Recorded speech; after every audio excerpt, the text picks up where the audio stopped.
नमस्कार बच्चों, स्वस्थ रहो। आज हम लोग मध्यकालीन कविता तुलसीदास के दोहे के बारे में जानकारी लेंगे। बच्चों, दोहे दोहे दो पंक्तियों की कविता है। तुलसीदास इसके रचयिता है। तो तुलसीदास राम भक्ति शाखा के कवि है। भक्ति काल के सगुण धारा के राम भक्ति शाखा के सर्वश्रेष्ठ राम भक्त कवि माने जाते हैं। तुलसीदास जी अपने कविताओं में राम भक्ति ही नहीं बल्कि नीतियुक्त सदाचार युक्त विचारों को भी हमें प्रस्तुत कर चुके हैं। आज उनके विचारों को अध्ययन करेंगे। तुलसीदास का परिचय लेंगे तो तुलसीदास का जन्म हुआ है 1532 में हुआ था। भक्तिकाल के सगुण धारा के राम भक्ति शाखा के सर्वश्रेष्ठ रचनाकार तुलसीदास जी माने जाते हैं। तुलसीदास जी के पिता आत्माराम दुबे है और माता हुलसी। तुलसीदास के गुरु है नरहरि दास जी। तुलसीदास श्री रामचंद्र जी को आराध्य दैव मानते हुए उनके प्रति भक्ति भावना प्रकट कर चुके हैं। वैसे ही जीवन के समस्त पक्षों पर विचार करते हुए लोक मंगल भावना रखते हुए कई विचारों को प्रकट कर चुके हैं। उनके सिद्धांत है लोक मंगल भावना। लोक मंगल भावना को सिद्धांत के रूप में रखते हुए कविताओं में ऐसे जीवन पक्ष विचारों को प्रकट कर चुके हैं। उनके द्वारा रचित महाकाव्य है रामचरितमानस, जो ब्रज भाषा में रचित है। उसके साथ साथ विनय पत्रिका, कवितावली, गीतावली, जानकी मंगल, दोहावली सर्वश्रेष्ठ रचनाएं माने जाते हैं। ये सब अवधी भाषा में रचित है। प्रस्तुत दोहों में राम भक्ति, नीति, सदाचार एवं जीवन के समस्त पक्षों पर प्रकाश डाला गया है। उन विचारों को आज हम लोग अध्ययन करेंगे। बच्चों, भक्ति, ध्यान ये सब हमारे लिए चाहिए। तो किसी भी विषय को, किसी भी विचार को हम लोग भक्ति के रूप में, भक्ति स्वरूप में देखने से हमारा कार्य सफल हो जाता है। तो हमारे संस्कृति के अनुसार भक्ति द्वारा सब कुछ प्राप्त करते हैं, ये मनोकामना हम सब में है। वैसे ही तुलसीदास सगुण धारा के है। भगवान को आकार के रूप में देखते हुए राम के प्रतीक्षा में उन्होंने राम को देखने के भाव में उन्होंने ऐसे ऐसे कविताएं रचे गए हैं। तो राम स्वरूप को हर एक चीज़ में देखते हुए तुलसीदास अपने जीवन यापन कर चुके हैं। उनके द्वारा प्रकटित हुए राम भक्ति भावनाओं को आज हम लोग देखने जा रहे हैं। पेज नंबर बच्चों आप लोगों को देखना होगा, पेज नंबर 101 में। दोहे एक भरोसो एक बल एक हास विश्वास, स्वाति सलिल रघुनाथ जस चातक तुलसीदास। जगते रह 36 है रामचरण चेती, तुलसी दे को विचारिय है यह मतो प्रवीण। तुलसी संत सुहम्ब तरु फूली फलई, परहेत इतते हे पाहन हनत उतते वे फल देत। तुलसी काया खेत है मनसा भयो किसान, पाप पुण्य दोहो बीज है बुवै सोलुनई निधान। मदर वचन ते जात मिटय उत्तम जन अभिमान, तनक शीत जल सो मिटे जैसे दूध तूफान। तुलसीदास जी इन दोहों में सदाचार की भावना, भक्ति भावना, नीति युक्त सदाचार जीवन के पक्षों पर प्रकाश डालते हुए दोहों को रचे गए हैं। इसको चयन करते हुए हमें देने का उद्देश्य यही बनता है कि दोहों को पढ़ने के बाद हमारे मनोविकारों को मिटाकर हम एक सच्चा सज्जन मनुष्य बने और जितना हमें दूसरों के लिए उपकार हो सके उतना उपकार हम लोग करें तो जीवन सार्थक होगा। तो बच्चों, इन नीतियुक्त विचारों को लेकर, भक्ति की भावनाओं को लेकर तुलसीदास क्या कहा गया है, उन विचारों को देखेंगे। तो पहले दोहों में तुलसीदास जी राम भक्ति भावना को प्रकट करते हुए राम के प्रति अपनी श्रद्धा भावनाओं को इस तरह अभिव्यक्त किए है कि एक भरोसो एक बल एक हास विश्वास, स्वाति सलील रघुनाथ जस छातक तुलसीदास। एक भरोसो एक बल एक हास विश्वास, स्वाति सलिल रघुनाथ जस चातक तुलसीदास। भरोसा माने भगवान पर भरोसा रखना। बल, भगवान ही बल है, ताकत है। हास, आशा, भगवान पर आशा रखना चाहिए। विश्वास, भगवान पर विश्वास। तो राम भक्ति भावना प्रकट करते हुए तुलसीदास यह बात बता रहे हैं, तुलसीदास के लिए श्री रामचंद्र ही एकमात्र भरोसा, बल, आशा, विश्वास का आधार है। यहाँ तुलसीदास चातक पक्षी का उदाहरण देते हुए यह कहते हैं, जिस तरह चातक पक्षी स्वाति वर्षा के पानी पीने के लिए आकाश की ओर मुंह खोलकर उसकी प्रतीक्षा में रहती है, उसी तरह तुलसीदास राम की प्रतीक्षा में उसकी राह देखते हुए खड़े हैं। उसकी राह देखते हुए भगवान पर विश्वास रखते हुए भगवान को पाने के लिए वो उसकी प्रतीक्षा में रहे हैं। एक भरोसो एक बल एक हास विश्वास, स्वाति सलील रघुनाथ जस चातक तुलसीदास। स्वाति सलील, स्वाति वर्षा जो है, रघुनाथ श्री रामचंद्र, जस यश चातक पक्षी तुलसीदास। एक भरोसो एक बल एक हास विश्वास, स्वाति सलील रघुनाथ जस चातक तुलसीदास। तुलसीदास श्री रामचंद्र को ही एकमात्र उनके जीवन के लिए एकमात्र आधार मानते हुए इस दोहों में ऐसे भाव प्रकट कर रहे हैं। भरोसा, भल, हास, आस का अर्थ है आशा। स्वाति सलील, स्वाति वर्षा। रघुनाथ श्री रामचंद्र, जस का अर्थ है यश। चातक माने चातक पक्षी।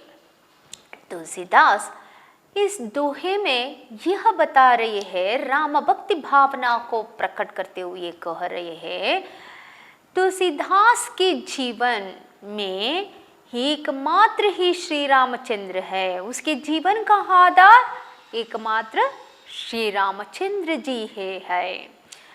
श्री राम एकमात्र उनके लिए भरोसा, बल, आशा और विश्वास का आधार है। और तुलसीदास उदाहरण के साथ यह बताते हैं कि जिस तरह चातक पक्षी स्वाति वर्षा के बूंद को पीने के लिए आकाश की ओर मुंह ताकते हुए रहते हैं, वैसे ही राम के प्रतीक्षा में उसके राह को देखते रहते हैं तुलसीदास जी। यहाँ तुलसीदास जी अपने दिल में बसे श्री राम के प्रति जो भक्ति भावना है, जिस तरह एक विरही अपने प्रेमिका को देखने के लिए तरसता रहता है, वैसे ही तुलसीदास श्री राम के प्रति विश्वास रखते हुए, उस पर बल रखते हुए, उसी को आशा मानते हुए, उसी को भरोसा मानते हुए, उसी को जीवन का आधार मानते हुए अपनी भक्ति भावना को प्रकट कर चुके हैं। आगे बढ़िए।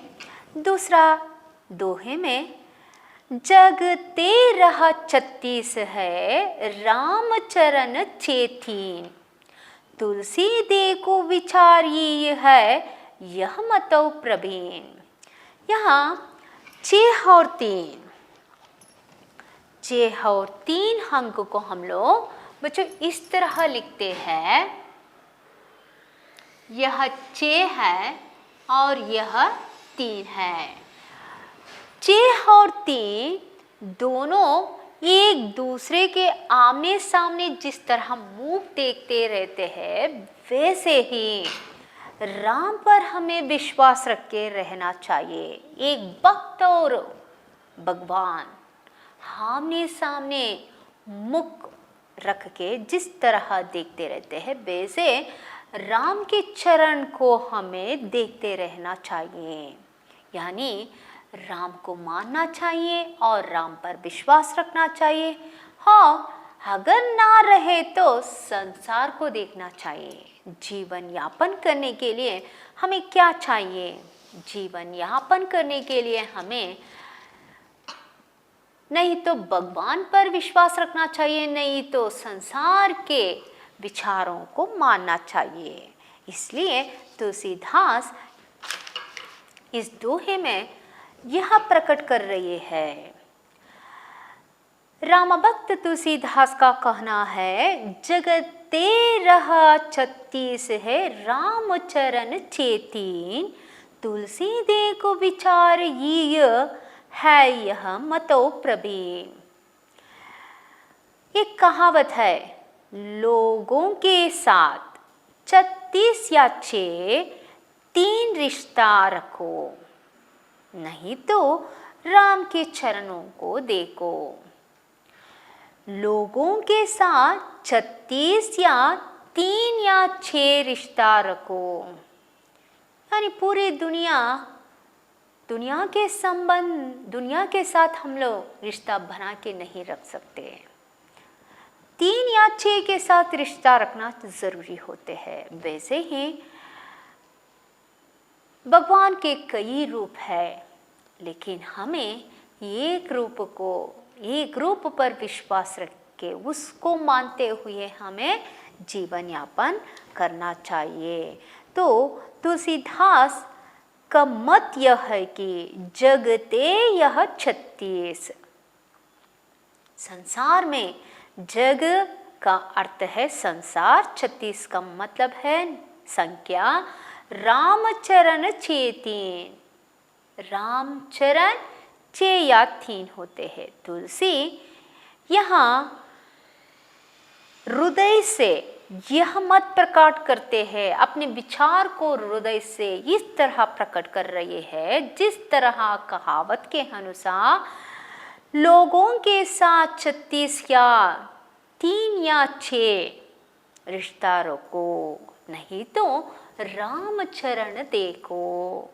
इस अर्थ में यह प्रकट होता है कि समझ लो कि जिस तरह 6 और 3 विरुद्ध दिशा में होते हैं और 6 और 3 ये दोनों आमने सामने होते हैं, उसी तरह भक्त और भगवान आमने सामने होते हैं। उसे वह एक दूसरे को जिस तरह एक दूसरे को देखते रहते हैं, वैसे ही भक्त भगवान को देखता रहता है और भगवान भक्त को देखता रहता है, जिससे भक्त का संकट को हमेशा दूर करता रहता है और भक्त हमेशा अपने संकट को भगवान के सामने, भगवान के चरणों में रख लेता है, तो उनका संकट दूर हो जाता है। तो इस अर्थ में तुलसीदास यहाँ सदाचार के जीवन बिताने के लिए कह रहे हैं।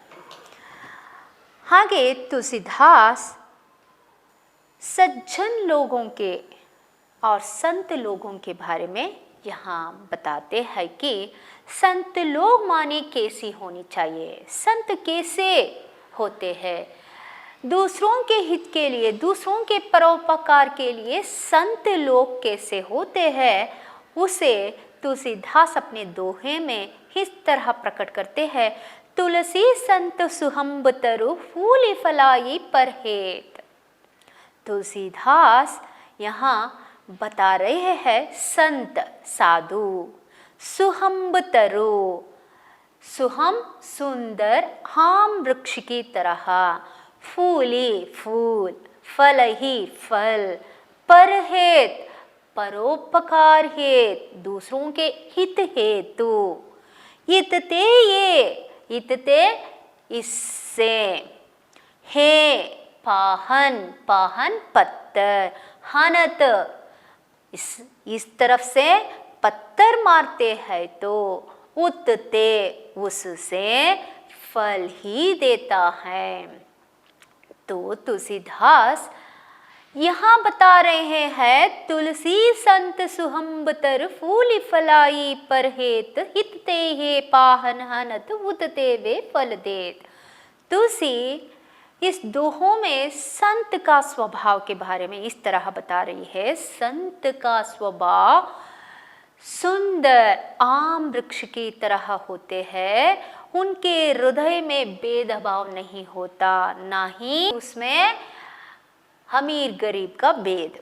वह तो समान भाव से दूसरों के हित के लिए ऐसा परोपकार कार्य करते रहते हैं, जिस तरह फल खाने वाले व्यक्ति उससे पत्थर फेंकने के बावजूद भी उस वृक्ष पत्थर का मार खाने के बावजूद भी उसे मीठा फल ही देता है, उसी तरह संत प्रत्येशी को उपदेश देता ही रहता है, परोपकार हेतु प्रत्येशी को उपदेश देता ही रहता है। उनका स्वभाव सुंदर आम वृक्ष की तरह होते हैं, ना ही वो संसार के ऊंचा या नीच लोगों के व्यवहार से ध्यान ना देकर वो हमेशा प्रत्येशी को उपदेश देते ही रहते हैं। आगे तुलसीदास सदाचार के बारे में यह बताते हैं, तुलसी काया केत है मनसा भयो किसान, पाप पुण्य दोहो बीज है बोवै सो लुनई निधान। तुलसी यहाँ शरीर को, काया माने शरीर, शरीर को केत मानकर, मनसा भयो किसान, मन को किसान के रूप में, और बीज को पाप पुण्य कहा है। बुवई जिस तरह बीज को बोएंगे, सौलुनई निदा वैसा ही फल हमें मिलेगा। तुलसीदास कहते हैं यहाँ काया रूपी खेत में, यानी शरीर रूपी खेत में मन रूपी किसान पाप पुण्य जैसे बीज को बोएगा, तो जिस तरह उसे, जिस बीज को वो बोएगा उसी का फल उसे मिलेगा।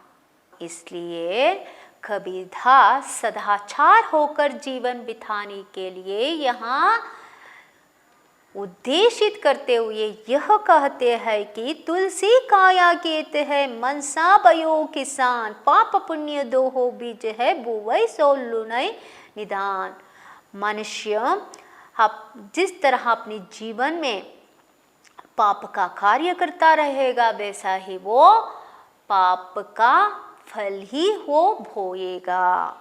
जिस तरह वो पुण्य कार्य करता रहेगा उसे पुण्य का फल ही मिलेगा। इसलिए शरीर रूपी खेत में मन रूपी किसान मन में वो हमेशा पुण्य का अच्छे अच्छे कामों के विचार ही रखना जरूरी है।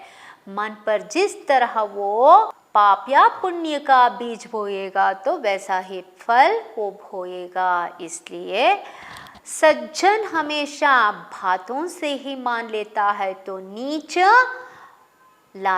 लात खाने से ही मानता है। तो सज्जन और नीच में इतना ही फर्क है, उसका शरीर रूपी खेत में वो अगर मन रूपी किसान नीच जैसा पाप का बीज बोएगा तो वो बातों से नहीं मानकर वो हमेशा लातों से ही मान सकता है। इसलिए हमें बातों से ही यहाँ मालूम करना चाहिए कि कौन सा सही कौन सा गलत।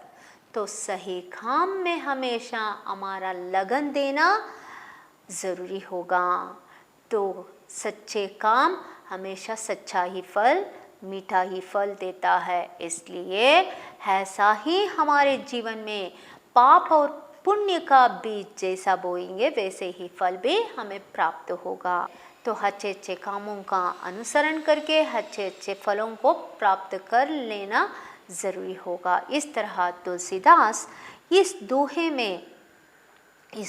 में नीतियुक्त सार बताते हुए प्रकट कर रहे हैं। तुलसी काया केत है मनसा भयो किसान पाप पुण्य दोहु बीज है बुवई सो लुनई निधान। जैसा कर्म करते हैं वैसा पुण्य भी प्राप्त होता है। इसलिए हमेशा अच्छे अच्छे काम करने से अच्छा अच्छा फल हमें मिलता है, उसे हमें प्राप्त करना होगा। आगे तुलसीदास सज्जन लोगों के बारे में यह बता रहे हैं। मधुर वचन ते जात मिटय उत्तम जन अभिमान तनक शीत जल सो मिटय जैसे दूध उफान। मधुर वचन ते जात मिटय, मधुर वचन ते से मधुर वचन से जात जाति मिटय मिट जाता है। उत्तम लोगों के अभिमान भी मिट जाता है। जिस तरह तनक शीत जलसो मिटय जैसे दूध उफान। दूध उबलते हुए दूध पर तनक थोड़ा सा शीत जल ठंडा पानी डालने से उबलते हुए दूध ठंडा हो जाता है। वैसे ही मधुर वचन से उत्तम लोगों के अभिमान मिट जाता है। तुलसीदास सज्जन लोग बातों से ही मान लेते हैं और नीच लोग लात खाने से मान जाते हैं। उसके विचारों को इस तरह प्रकट कर रही है। मधुर वचन ते जात मिटय उत्तम जन अभिमान तनक शीत जल सो मिटय जैसे दूध उफान। जिस तरह मधुर वचन से जाति मिट जाता है, उत्तम लोगों के अभिमान मिट जाता है, वैसे ही उबलते हुए दूध पर थोड़ा सा ठंडा पानी डालने से शांत हो जाता है। वैसे ही सज्जन लोग बातों से ही मान लेते हैं। तो बच्चों, आज के अध्ययन में तुलसीदास के राम भक्ति विचार, सदाचार के विचार, नीतिसार युक्त विचारों को हम लोग प्राप्त कर चुके हैं। इसके आधार पर प्रश्नोत्तरों में हमें एक शब्द या वाक्यांश मिलते हैं। तुलसीदास किस पर विश्वास करते हैं? तुलसीदास श्री राम पर विश्वास करते हैं। तुलसीदास किसको आराध्य देव मानते हैं? तुलसीदास श्री राम को आराध्य देव मानते हैं। संत का स्वभाव कैसा होता है? सुंदर आम वृक्ष की तरह होता है। तुलसीदास काया और मन की उपमा किससे देते हैं? तुलसीदास काया को शरीर और मन की उपमा किसान से देते हैं। मधुर वचन से क्या मिटता है? मधुर वचन से उत्तम लोगों के अभिमान मिट जाता है। आगे देखेंगे तो तुलसीदास की राम भक्ति का वर्णन। तुलसीदास सगुण धारा के राम भक्ति शाखा के राम भक्त कवि होने के नाते राम भक्ति के बारे में इस तरह अपने दोहे में प्रकट कर चुके हैं कि श्री राम ही उनके जीवन के एकमात्र आधार है। वही उनके विश्वास, उनके भरोसा, बल, आशा, विश्वास का आधार है। जिस तरह चातक पक्षी स्वाति वर्षा के पानी के बूंद को पीने के लिए आकाश की ओर मुंह ताकते हुए स्वाति वर्षा की प्रतीक्षा में रहती है, उसी तरह तुलसीदास, राम भक्त तुलसीदास राम के प्रतीक्षा में उसके राह को देखते देखते रहते हैं।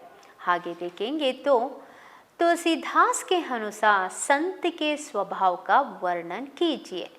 तुलसीदास के अनुसार संत एक सुंदर आम वृक्ष के समान है। जिस तरह आम वृक्ष परोपकार हेतु, दूसरों के हित हेतु हमेशा मीठा मीठा फल ही देता है, जिस तरह मनुष्य फल को पाने के लिए इधर से पत्थर मारने पर भी, पत्थर से मार खाने पर भी सुहंब वृक्ष यानी आम वृक्ष उसे मीठा मीठा फल ही देता है, वैसे ही संत परोपकार हेतु, दूसरों के हित हेतु प्रत्येशी को हमेशा उपदेश देता ही रहता है। संसार के यानी लोक मंगल भावना रखते हुए लोक मंगल कार्य ही करते रहते हैं। तुलसीदास ने मधुर वचन के महत्व का कैसे वर्णन किया है? तुलसीदास ने मधुर वचन को लेकर यह संदेशा देते हैं कि मधुर वचन से जाति मिट जाता है और वैसे ही उत्तम लोगों के अभिमान भी मिट जाता है। जिस तरह उबलते हुए दूध पर थोड़ा सा जल छिड़कने से उबलते हुए दूध ठंडा हो जाता है, वैसे ही सज्जन बातों से ही मान लेता है। संदर्भ भाव स्पष्ट कीजिए। बच्चों, यहाँ आपको दोहों को पढ़ने के बाद दोहों का नाम और दोहे का कवि का परिचय देना भी आवश्यक है। तुलसी खाया खेत है, मनसा भयो किसान, पाप पुण्य दोहो बीज है, बुवई सौ लुनई निधान। प्रस्तुत कविता तुलसीदास के दोहे, तुलसीदास द्वारा रचित तुलसीदास दोहे से लिया गया है। प्रस्तुत दोहों में तुलसीदास सदाचार युक्त जीवन यापन करने के लिए कहते हुए इस दोहे को लिखे गए हैं। इस दोहे में तुलसीदास काया रूपी यानी शरीर रूपी खेत में किसान रूपी मन पाप पुण्य जैसे बीज को बोता है। जिस तरह वो पाप को बोता है तो पाप का बीज बोता है तो उसका फल पाप ही होता है।